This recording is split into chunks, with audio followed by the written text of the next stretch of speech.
आप देख रहे हैं पिछले कई सालों में राजौरी पुंछ का जो एरिया था उसमें प्रॉस्पेरिटी यानी कहना चाहिए कि जो एक रहने का जो ढंग था वो काफी अच्छा होता जा रहा था। वहां पे इन्वेस्टमेंट बढ़ता जा रहा था, लोगों का जो कहने की नौकरी मिल रही थी, सब कुछ हो रहा था।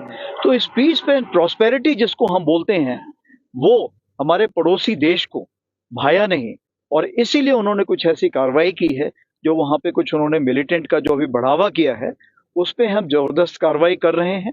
और आप देखेंगे आगे आने वाले दिनों में उस पर भी काबू कर लिया जाएगा। जो नॉर्दर्न बॉर्डर का एरिया है वो स्टेबल है, लेकिन मैं उसको बोलूंगा वो नॉट नॉर्मल है या सेंसिटिव है।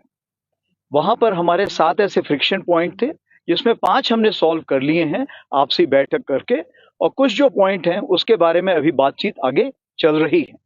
अगर आप देखें तो 2023 में हमने इसको जीरो इन्फिल्ट्रेशन ईयर घोषित किया है, यानी पूरे 2023 में लाइन ऑफ कंट्रोल से कोई इन्फिल्ट्रेशन नहीं हुआ।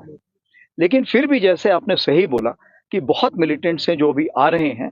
अगर देखा जाए तो इस बार जब हमने जितने टेररिस्ट किल किए हैं उसमें सिर्फ 21 है जो कि लोकल टेररिस्ट हैं, बाकी जो 55 है वो फॉरेन टेररिस्ट हैं। इसका मतलब ये है कि सबसे पहले यहाँ पे रिक्रूटमेंट काफी कम हो रहा है।